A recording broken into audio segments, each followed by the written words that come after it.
I am Dr. Reina Chawla, Senior Consultant Gynecologist at Sarvodaya Hospital, Faridabad. Today we'll be talking about a hysterectomy. Hysterectomy means a surgery which involves removal of the uterus. So this is the uterus, and you can see the uterus has two fallopian tubes and two ovaries.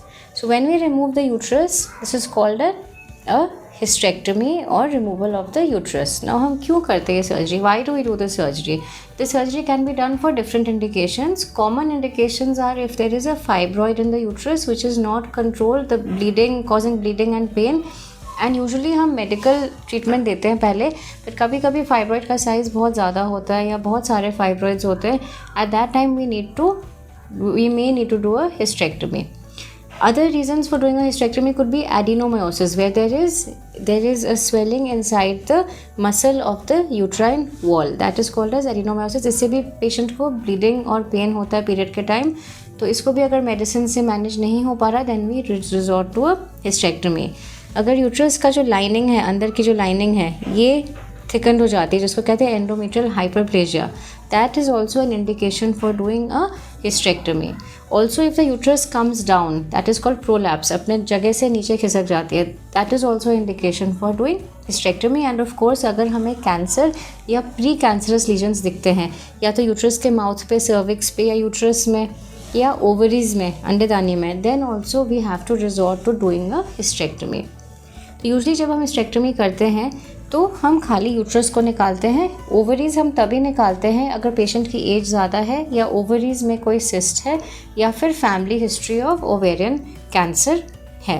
So otherwise we just remove the uterus. Now it's important to understand there are different ways of doing the hysterectomy. So one of the ways is by doing it laparoscopically, यानी कि minimally invasive. दूरबीन से जो uterus को हम निकालते हैं उसको हम कहते हैं टोटल लैप्रोस्कोपिक हिस्टेक्टमी. उसका एडवांटेज ये होता है कि patient is up and about very quickly. Very few stitches are there on the abdomen, and patient अपने रूटीन काम में जल्दी वापस आ सकता है. दूसरा मेथड है पेट काट के, एब्डोमिनल हिस्टेक्टमी. अगर यूट्रस का साइज़ बहुत बड़ा है, फाइब्रॉइड्स बहुत बड़े बड़े फाइब्रॉइड्स हैं, या फिर कैंसर के लिए हम ऑपरेशन कर रहे हैं, then we do a abdominal hysterectomy. तीसरा है वेजाइनल हिस्टेक्टमी, यानी कि वेजाइनल रूट से, नीचे के रास्ते से. This is if the uterus is coming down, then we remove the uterus vaginally. So these are the three routes of surgery that we can use to remove the uterus. Now before surgery usually patient को हम पहले ही evaluate करते हैं. She may have hypertension, diabetes, previous surgery कोई हो सकता है. तो ये सब चीज़ें देख के we send the patient for a pre-anesthetic checkup, जिसमें the anesthetist will have a look and optimize the patient before surgery ताकि complications कम से कम हो. If she's hypertensive, we'll give her medication to reduce her blood pressure. अगर diabetes है तो sugar control में ले आते हैं.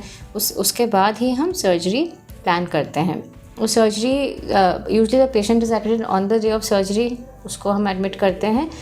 And if it is done laparoscopically, तो within 24 to 48 hours हम पेशेंट को डिस्चार्ज भी कर देते हैं. अगर पेट काट के, यानी कि एब्डोमिनल हिस्टेक्टमी हुआ है, then maybe 2 to 3 days the patient has to stay in hospital. The patient can resume their normal duties after laparoscopic surgery very very quickly. After abdominal surgery, maybe after 1 or 2 weeks. So hysterectomy is a completely safe procedure.